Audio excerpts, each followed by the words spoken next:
Women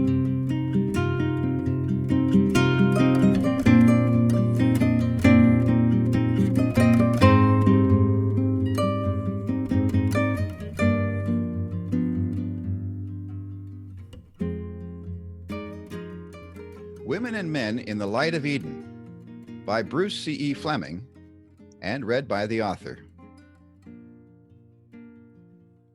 Women and Men in the Light of Eden, a practical commentary on 3 Eden passages, Genesis 2 and 3, Ephesians 5 and 6, 1 Timothy 2 and 3, with discussion questions by Bruce C.E. Fleming. Copyright 2011. This practical commentary is written in basic English for international use and for ease of translation into other languages. Table of Contents. Chapter 1. Together with God in the Garden. United in Eden, Genesis 1 and 2. The attack and God's response, Genesis chapter 3. Outside Eden, Genesis chapters 4 and 5. Discussion questions. Chapter 2, Together with Christ in the Church. The context to the Christian walk, Matthew through Ephesians. Christ and the Church, Ephesians 5:15 to 6:9. Standing against attack, Ephesians 6:10 through 18. Discussion questions. Chapter 3, Corrected and Restored by Christ. Paul's 3 sins, 1 Timothy chapter 1, verse 12. Others and the 3 sins, 1 Timothy 1:18 through 2:15. Restored by the faithful word, 1 Timothy chapter 3, verses 1 through 16. Discussion questions. About the author. Bruce C.E. Fleming is the author of numerous articles and reports, including as secretary for the Authority and Uniqueness of Scripture report in the International Congress on World Evangelization in 1975. He is author of Contextualization of Theology and Evangelical Assessment, 1980, the Think Again series on Women and Men, books 1 through 8, 2003, and Familiar Leadership Heresies Uncovered, 2005. Plus this book in 2011. He holds 3 graduate and postgraduate degrees from Trinity Evangelical Divinity School, Deerfield, Illinois, and from the University of Strasbourg, France. Ordained by the Evangelical Free Church of America, he served as a church planting pastor in the United States, in Europe, and in Congo, the Democratic Republic of Congo. He trained pastors from French-speaking countries in Africa as professor of practical theology and academic dean of the Bangui Evangelical Graduate School of Theology, BEST, or FATEB in French, Faculté de Théologie Évangélique de Bangui, in the Central African Republic. He has widely traveled in the United States, Europe, and Africa. He has consulted and written on training in practical theology for churches in Africa and beyond. Acknowledgements. My wife Joy did the groundbreaking work on the Hebrew text of Genesis 3:16 in context from Genesis chapters 2 and 3. Her doctoral research made clear what the Bible did and did not say. I was able to think again about this and other Bible passages on women and men thanks to her. We have been married more than 40 years and have 2 adult children and 1 grandchild. Actually, now it's 4. We've been supported by the love and prayers of our family members, our church, and by our brothers and sisters in Christ who speak English, French, Lingala, and other languages. Soli Deo Gloria. Minneapolis, 2011, and read in 2020. Colossians 2, verses 2 and 3, that they may be encouraged in heart and united in love, so that they may have the full riches of complete understanding, in order that they may know the mystery of God, namely Christ, in whom are hidden all the treasures of wisdom and knowledge.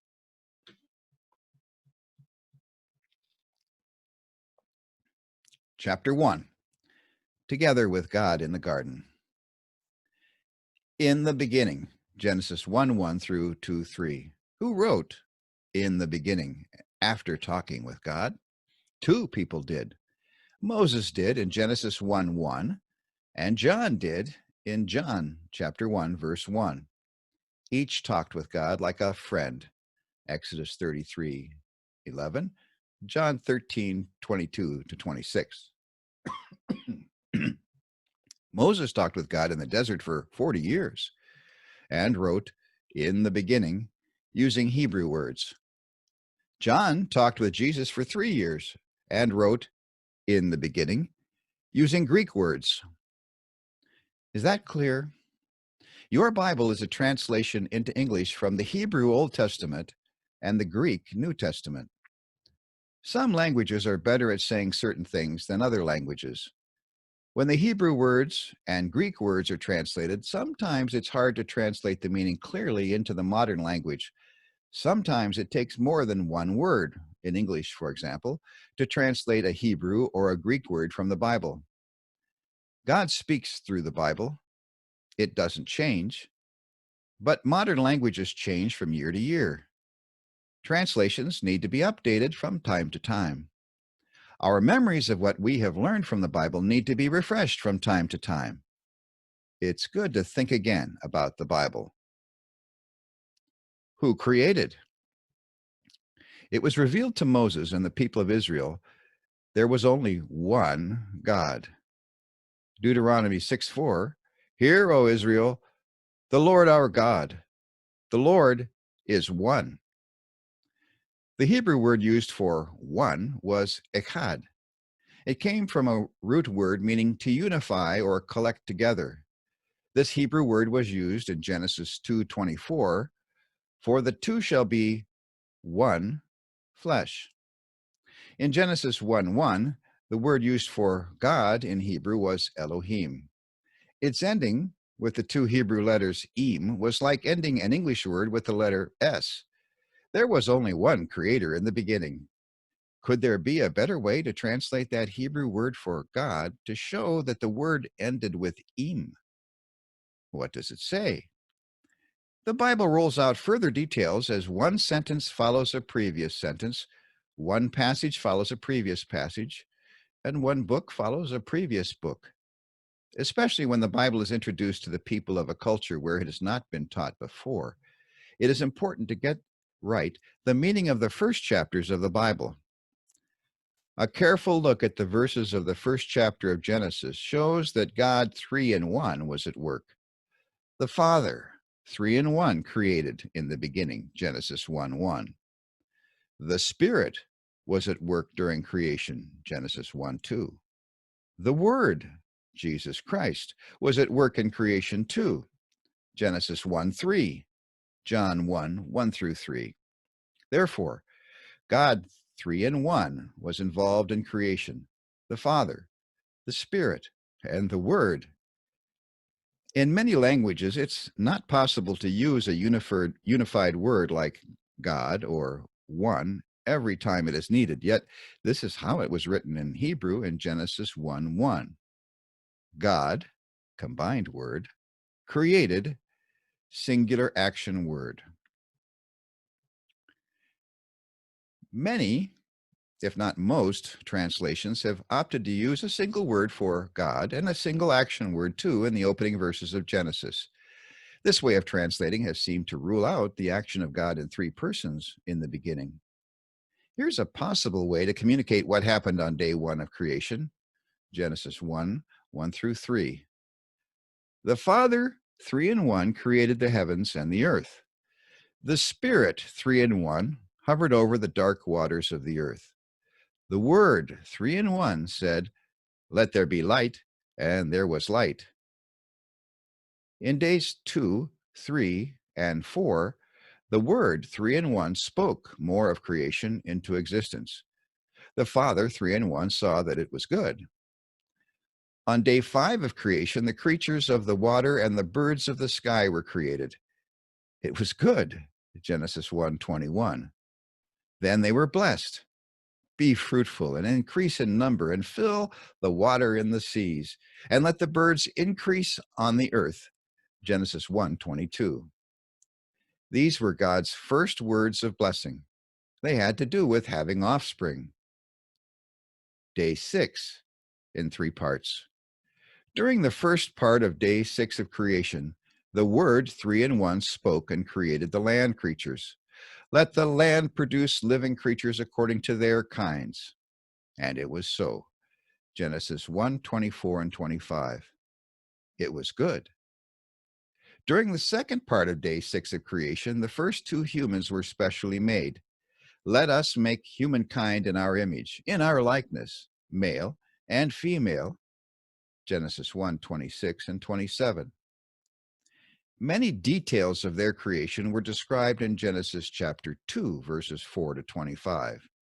At the end of these detailed verses, God had united them in the special relationship of marriage, and the man and woman were together with God in the Garden of Eden.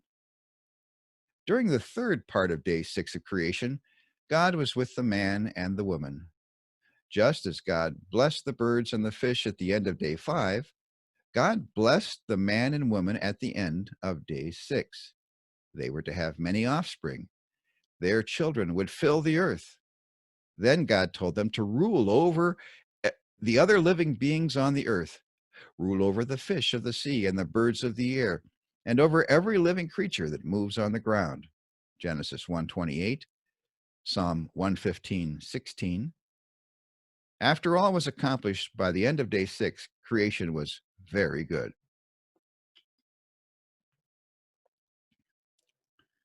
Genesis 1:31.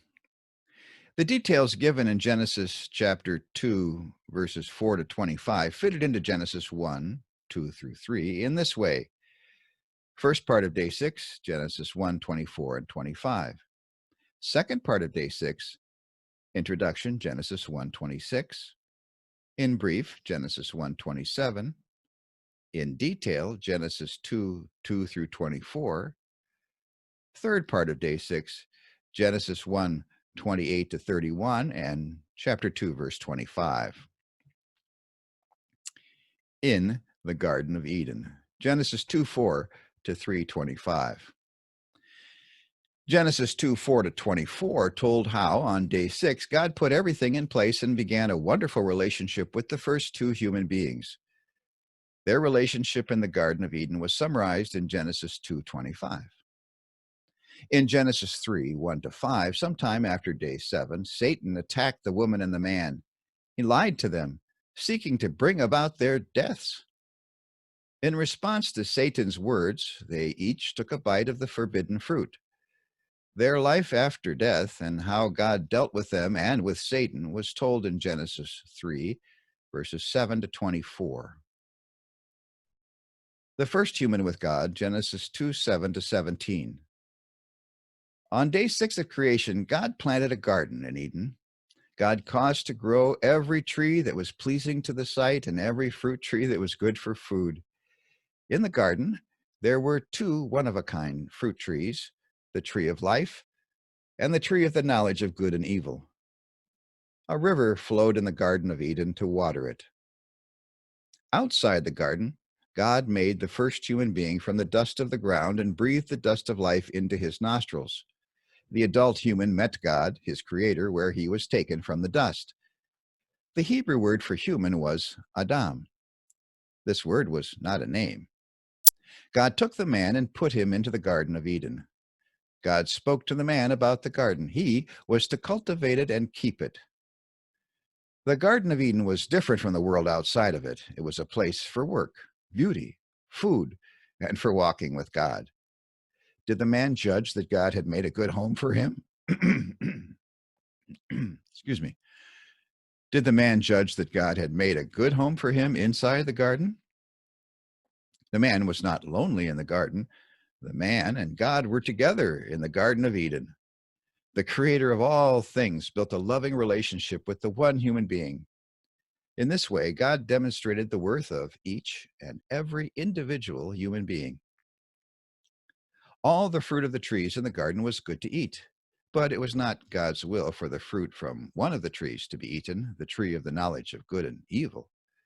God commanded the man, "You are free to eat from any tree in the garden, but you must not eat from the tree of the knowledge of good and evil, for in the day that you eat of it, you will surely die." Genesis 2:17.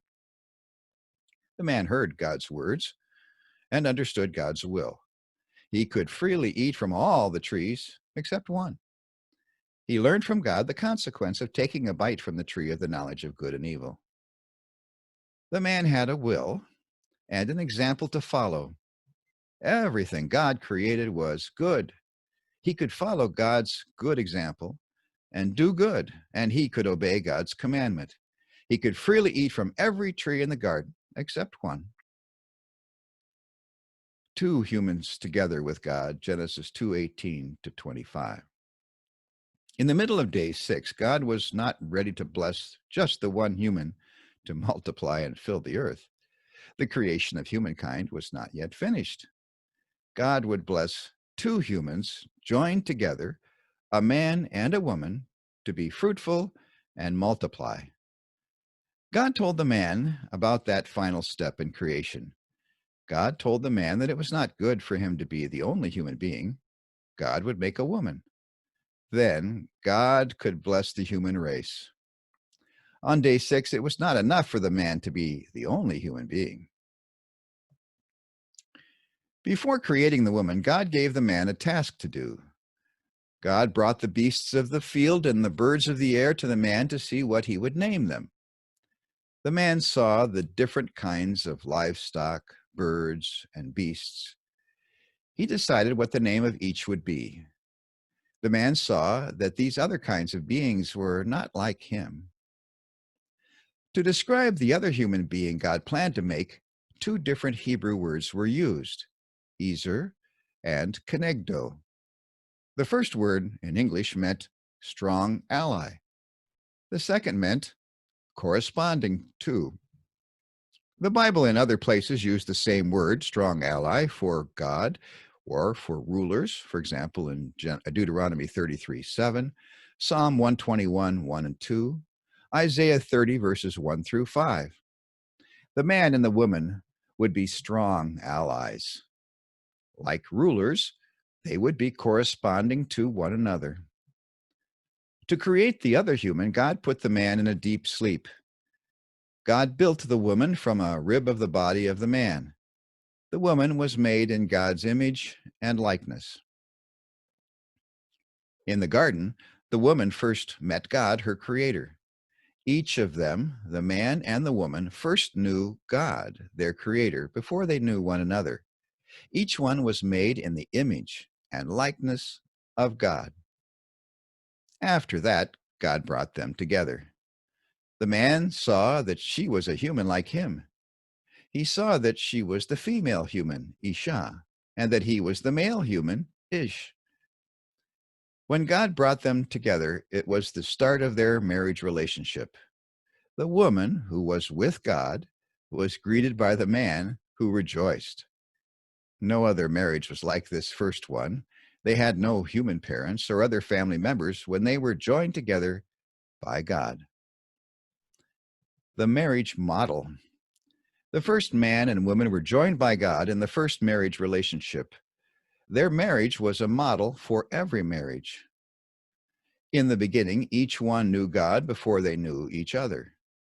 Every man and woman should be in a right relationship with God before marriage.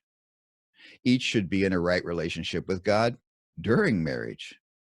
Should the other spouse die first, the remaining one should continue in a right relationship with God after marriage. The marriage relationship was good and pure. There was no sin in the first marriage relationship.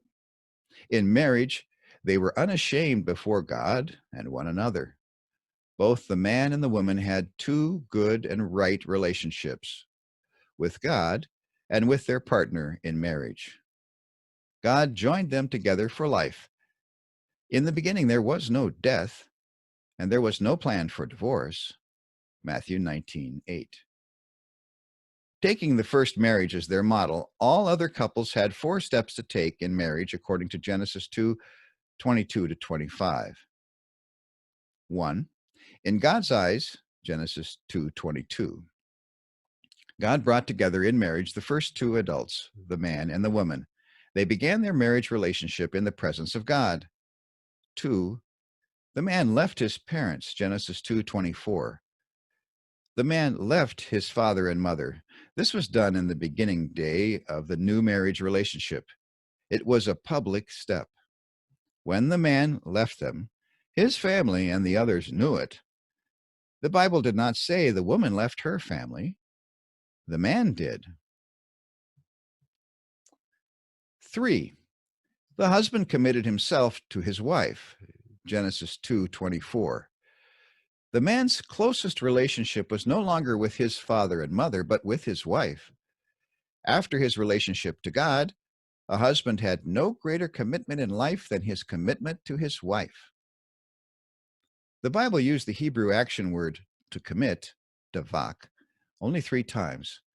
The first was here in Genesis 2. The second was of Solomon to his love. The third was of daughter-in-law Ruth to Naomi. Here is what it meant for Ruth to commit to Naomi. Ruth chapter 1. With you I will go and lodge. Your people will be my people. The true Lord whom you worship is my Lord and God. For all our days, my commitment is to you. 4. They united, Genesis 2:24. The husband and wife became one flesh. This union was both sexual and emotional. No further steps were required in the Bible. Whether a couple had children or had no child at all changed nothing about the fact that their united relationship in marriage before God was complete. Like the first married couple in the Garden of Eden, they were strong allies, corresponding to one another, united by God for life. In the third part of day 6, God blessed the first man and woman to be fruitful and multiply and fill the earth with their children, Genesis 1:28. This blessing was like the one God made at the end of day 5 to the fish and to the birds. God also gave them the responsibility to rule over every other kind of living being, rule over the fish of the sea and the birds of the air, and over every living creature that moves on the ground, Genesis 1:28.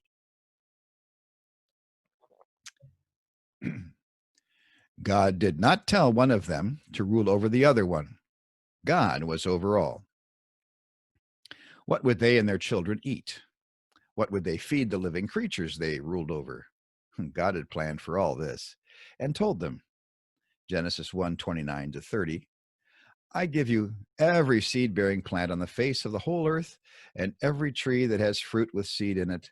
They will be yours for food. And to all the beasts of the earth and all the birds of the air and all the creatures that move on the ground, everything that has the breath of life in it, I give every green plant for food. At the end of day 6, what was God's evaluation of all the work of creation?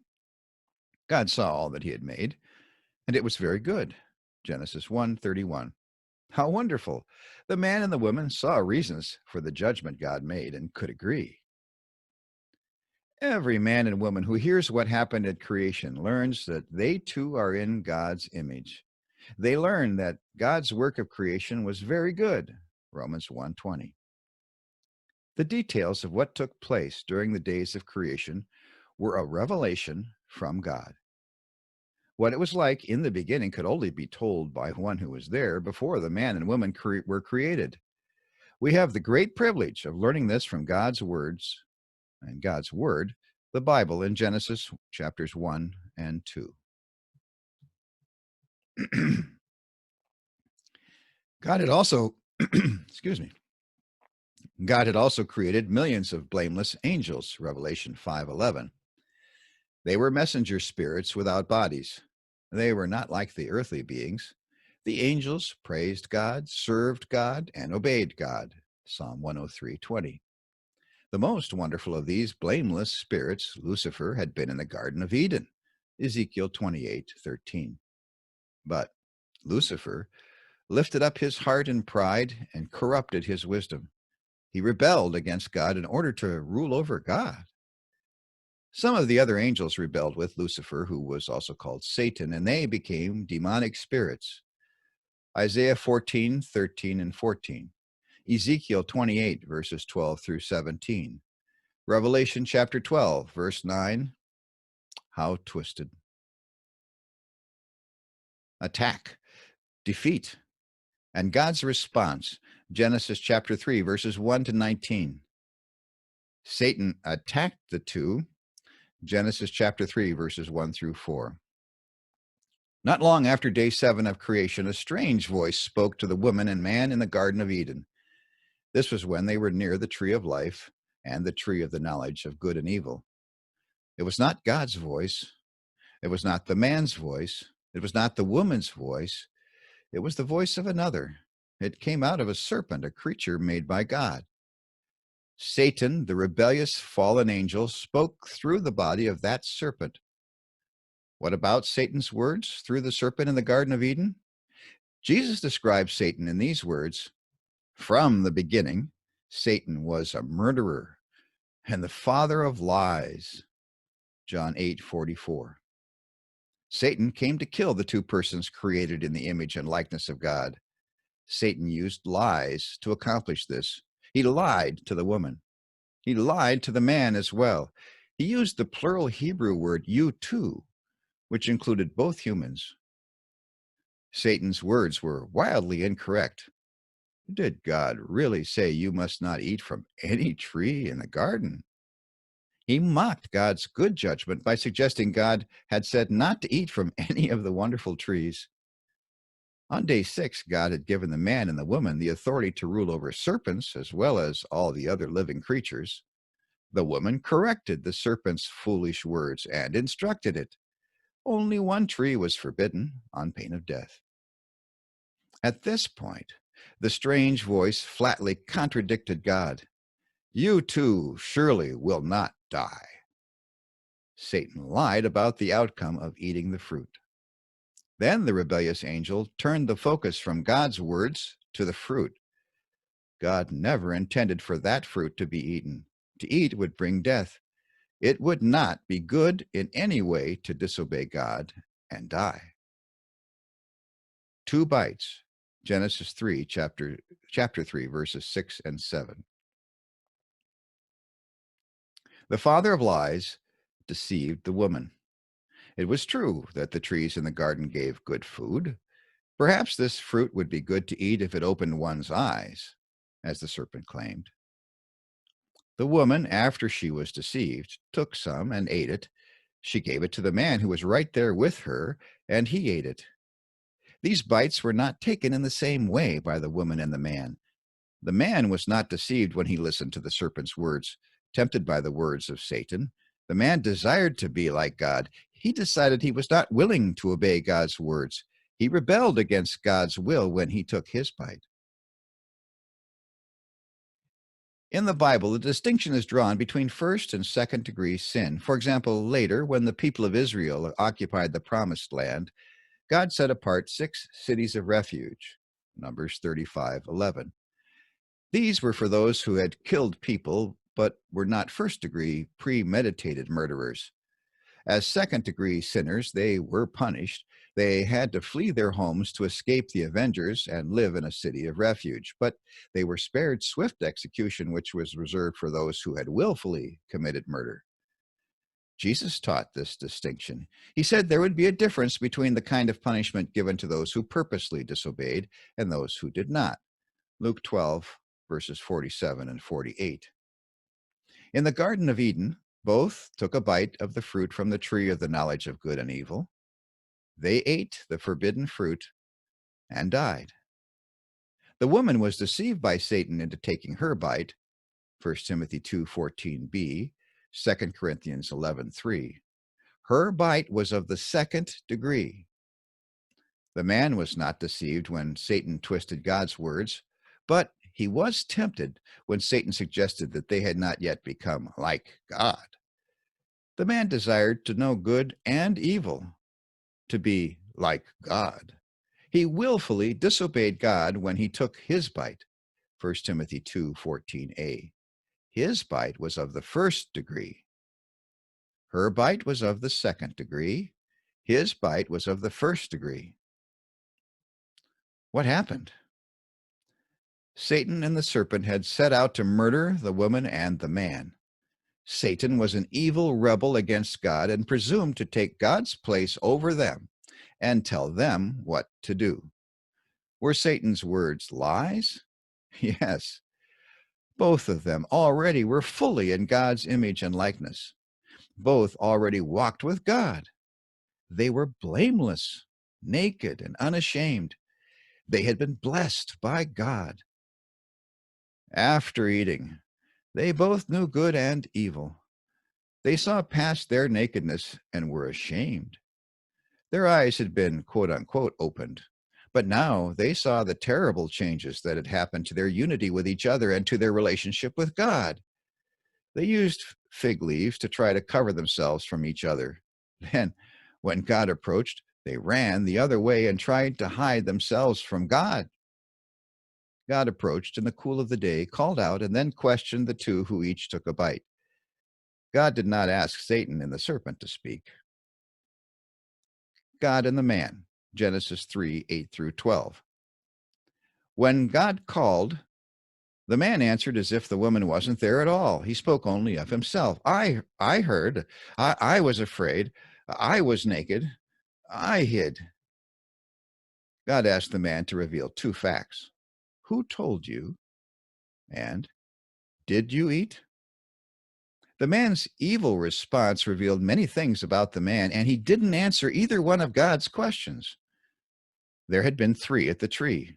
Two of them, the man and Satan and the serpent, were rebels. As a rebel against God, the man didn't tell about the strange voice from the serpent and what lies it had said. The man didn't confess that no one had told him he was naked, but that he saw differently now with his own eyes. Instead, the man dared to judge God. He blamed God and the woman as being responsible for the evil thing he himself had done. He said, "The woman you put here to be with me, she gave me some fruit from the tree and I ate it." God's command to not eat from that tree had been deadly serious. He ate, and as a result, he had died. Physically, he'd become mortal. The man's intimate relationship with God was broken. So was his unity with the woman. The results of death and rebellion had already begun to show themselves in the man. God and the woman, Genesis 3:13. God asked the woman, "What have you done?" She answered God in a very different way from the man. She was deceived no longer. She clearly saw what had happened. In her wisdom, she recognized evil and said, "The serpent deceived me, and I ate." She unmasked the serpent as the source of her deception, and she confessed what she did when she was deceived. I ate. Did she rebel against God along with Satan as the man had just done? Did she blame the man with her? No. Did she accuse God? No. Word patterns. What happened in the Garden of Eden was described in Genesis in two languages at the same time. In the language of word meanings and in the language of word patterns. Both the words and their placement together in patterns told how God responded to the three at the tree. To illustrate this kind of communication, here are words that have their own meaning that are placed in the order of a word pattern that also has meaning. On the top was the head, the feet were at the bottom. According to the meaning of the words, the head was on the top and the feet were at the bottom. In addition, the word pattern showed the placement of the head and feet by using the words top and bottom at the beginning and at the end of the pattern. This way of communicating in two ways, word meaning and word pattern, may seem unusual in some languages, but this was familiar in Old Testament Hebrew and communicated in a clear way. Both Hebrew word patterns and Hebrew word meanings were used in Genesis 2:4 through 3:24 to communicate what was said about life and death in the Garden of Eden. God's words to Satan in the serpent, Genesis 3:14 to 15. God's words to Satan and the serpent in Genesis 3:14 to 15 were organized in a word pattern. God did not ask Satan to speak. God already knew about the evil angel who had rebelled and desired to take God's place. God acted on the woman's truthful words. Satan had lied to her and deceived her. God's words began by building on what the woman had said. Because you did this. God cursed the serpent whose body Satan used and changed it forever. The serpent would crawl on its belly. It would not be upright like the woman and the man. It would eat the dust the man was made of. It would also die, bringing an end to its days. Next, God told Satan that the war he had started with the woman was not over. It would continue between them and include Satan's seed and the woman's seed. God looked ahead and saw that, like a serpent, Satan would strike the heel of her seed, but God promised that the woman's seed would crush the serpent's head. Here was a mystery that was revealed with the conception of Jesus by the Holy Spirit. God himself would take part with the woman in this war and crush the head of the serpent angel through her seed, Jesus Christ. There in the Garden of Eden, the woman could look forward by faith to the coming victory. Outside of Eden, anyone who had faith in God's promised victory over the woman's seed, over Satan, would be invited to eat from the tree of life forever.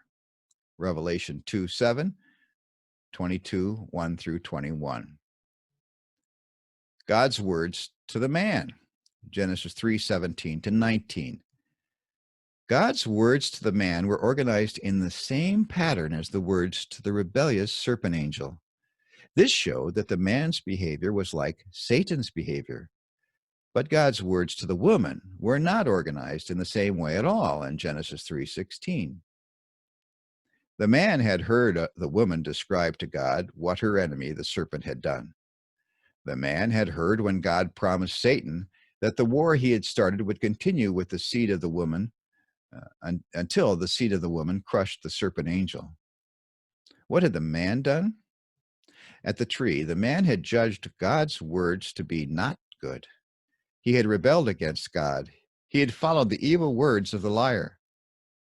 Afterwards, did the man tell any of that to God? No. The man lied about who he really had listened to and rebelliously blamed God. When God spoke to the man, God used the man's own words against him. God repeated who the man had blamed, the woman and you. God said, "Because you have listened to the voice of your wife and eaten from the tree about which I commanded you, saying you shall not eat from it, cursed is the ground because of you." What did God do? God cursed the ground, but not him. God cursed the ground because of the man, but God did not curse the man. What restraint! What mercy! God cursed the serpent and the ground. God did not curse the woman or the man. Next, God taught the man the bad news about life and death. God would chase the man out of the garden and explained things to the man from that point of view. The, the man would experience sorrowful toil. The Hebrew word is itzabon. As he struggled to grow food from the ground, which God had cursed because of him. Food would not be easy to raise. Thorns and thistles would come from the cursed ground and make the work harder. Sorrowful toil was a Hebrew word only used 3 times in the Bible: Genesis 3:17, 3:16, and 5:29. Each time, this sorrowful toil came from working the ground that God cursed because of the man. The word sorrowful toil sounded very much like the word tree in Hebrew. It brought to mind the fruit he had eaten from the tree of the knowledge of good and evil.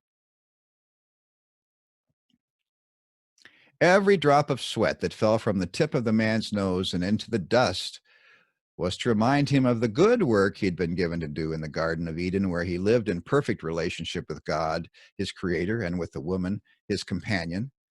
God told the man that his days in his body would come to an end. His body would die.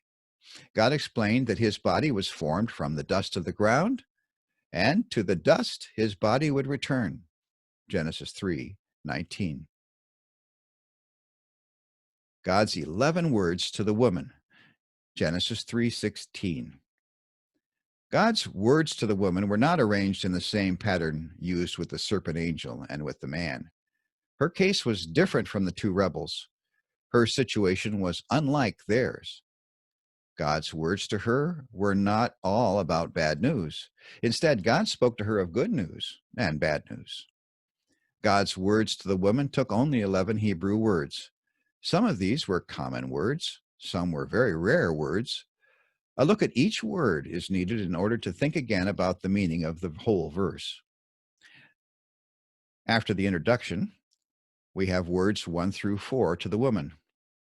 Here are the first 4 Hebrew words of line 1 of Genesis 3:16. After the words of introduction, God said to the woman. Word 1, multiplying. Word 2, I will multiply. Word 3, your sorrowful toil. Word 4, and your conception.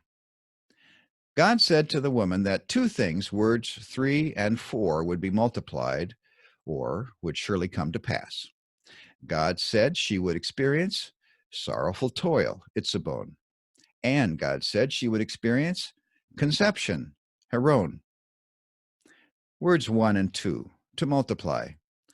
The verb to multiply, used in words 1 and 2, was familiar to the woman. She had heard it on day 6, when God blessed her and her husband and said to them, be fruitful and multiply and fill the earth, Genesis 1:28. In Genesis 3:16, this action word was repeated in a way which spoke of things that were surely to come to pass. Most translations get the idea across in the English phrase, I will surely multiply. To repeat to multiply in this way was done only 3 times in the Old Testament.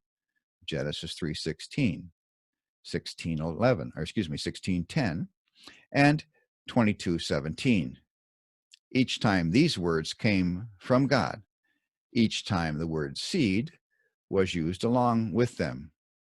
Seed, or offspring, was a meaningful word. It spoke of a seed, but it contained within it the possibility of many seeds or descendants. For example, God made this promise after he blessed Abraham. I will surely multiply your seed, and in your seed all the nations of the earth shall be blessed because you have obeyed my voice. Genesis 22:17. Word 3, sorrowful toil. God told the woman she would experience 2 things. She would have, word 3, sorrowful toil, and word 4, conception. The man would be told about sorrowful toil in the next verse in Genesis 3:17. They would experience the same sorrowful toil. The single cause of it would be God's curse on the ground because of the man. All food would have to come from the cursed soil. It would be this sorrowful toil the woman and the man would experience. It had to do with raising food. When God told the woman she would experience sorrowful toil, the earth had not yet been cursed. This prophecy told what would happen, but not what would cause it to happen. The word sorrowful toil, itzabon, was a very rare word. In addition to God's prediction of it to the woman in Genesis 3:16 and God's announcement of it to the man in Genesis 3:17, it was used in Genesis 5:29. In Genesis 5:29, its meaning was the same. When the parents of newborn Noah named him, they expressed their hope that life would be better because of this child. They hoped he would provide them relief from the sorrowful toil they were experiencing as the result of the curse on the soil. They called his name Noah, saying, this one will comfort us concerning our work and the sorrowful toil of our hands because of the ground which the Lord has cursed. This was not just any kind of work. The English words work and toil are not nearly as precise as the Hebrew word. It was a very specific kind of toil, a sorrowful toil.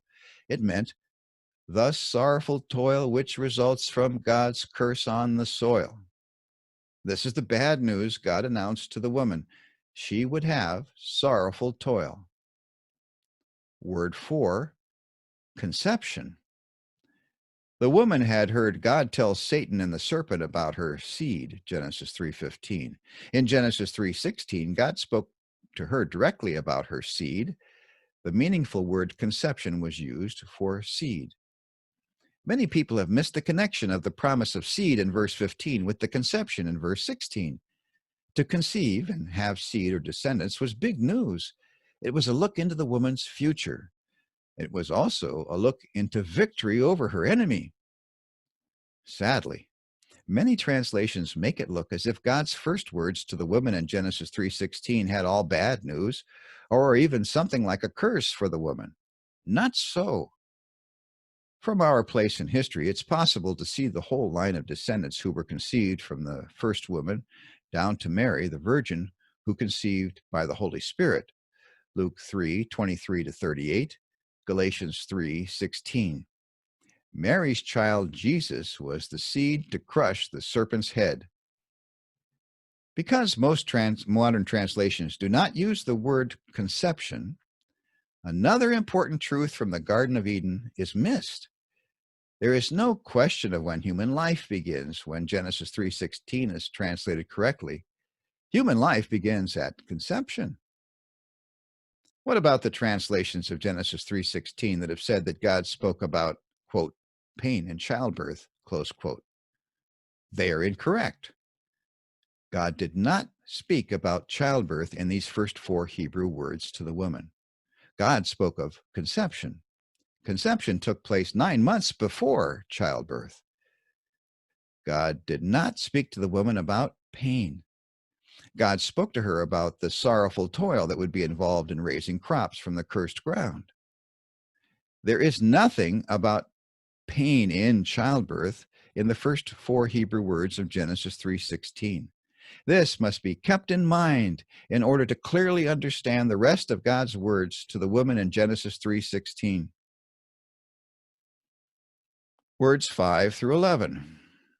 In the next 7 Hebrew words in Genesis 3:16, words 5-11, God told the woman other important things. God explained what life would be like after sin and death at the tree.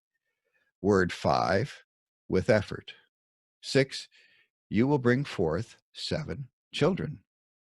Word 8, your desire is. 9, for your husband. Word 10, but he.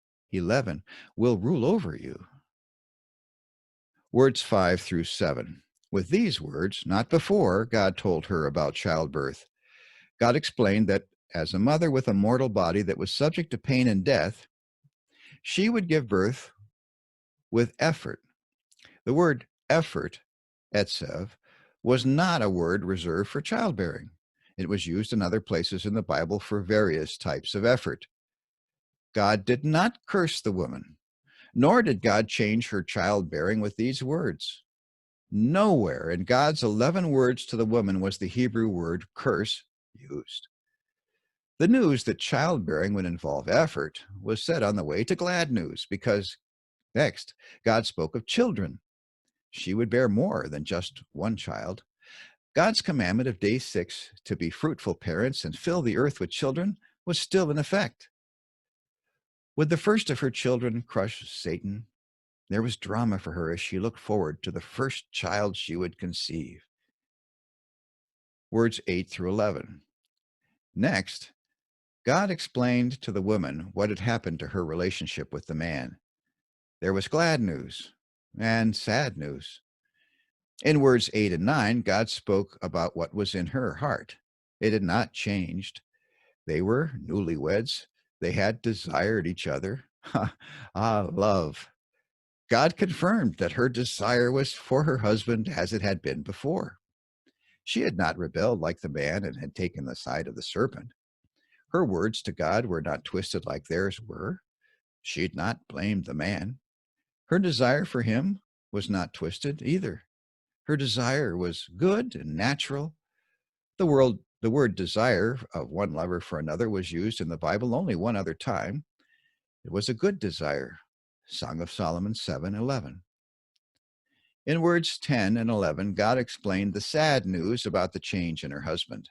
God explained to the woman that the man was not like he was when God brought them together.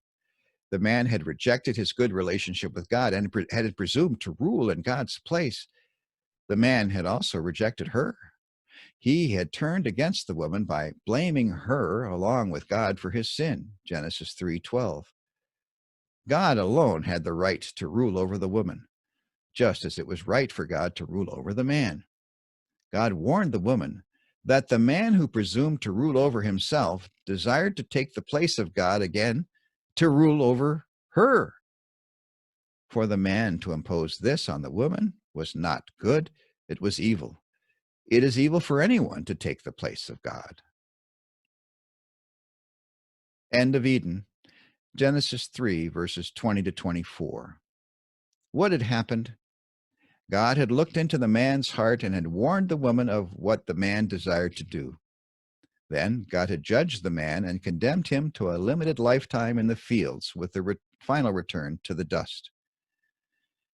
The man responded, Genesis 3:20. What happened next? Did the man turn from his rebellious ways and return to God, letting God rule over him? He did not. The man rejected God's will again in his very first words after God's judgment. The man did to the woman something he had done to the animals, Genesis 2:19 and 20. He called her with a name of his choice. God had not told the man to give a name to the other human being. God had already given them a name, and it's told to us in Genesis 5:2. God had named them both Adam, as in Mr. and Mrs. Adam. The man went off on his own way. He took the name Adam for himself alone and gave the woman a different name. On day 6, God had told them both to rule over all the other living beings on earth. By naming her in this way, the man acted as if he ruled over her. Did this please God? God had just talked to him about turning into dust in death. Did the man who was dying name her Eve, which means living, to point out that she was his opposite?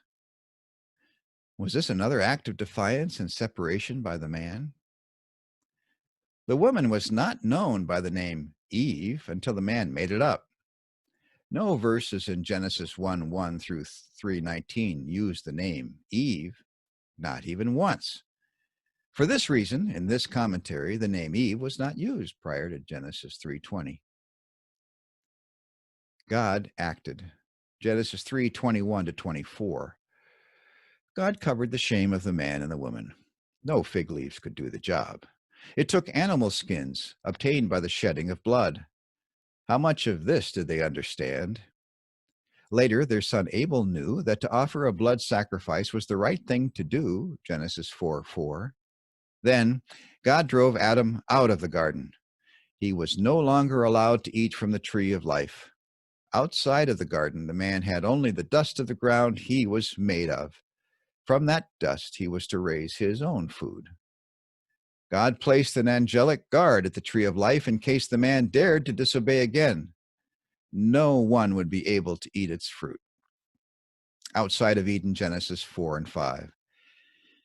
Genesis 1 and 2 told how God acted in creation and love.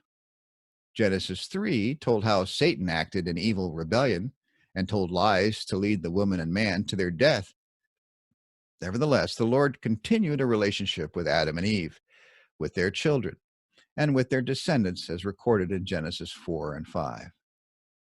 Children. Cain, the first child conceived by Eve with Adam, was the first one who could possibly fulfill the promise by the Lord of the seed who would crush the head of the serpent. Eve gave the Lord the credit for his conception and birth in Genesis 4:1. Abel, a second child, fulfilled the Lord's word to her that she would bear more than one child or children. A third child would be born, Seth, and many more boys and girls were born as Adam and Eve were fruitful and multiplied and began to fill the earth with their children. Cain and Abel grew up into adults. Abel was a keeper of flocks. Cain was a tiller of the ground, Genesis 4:2.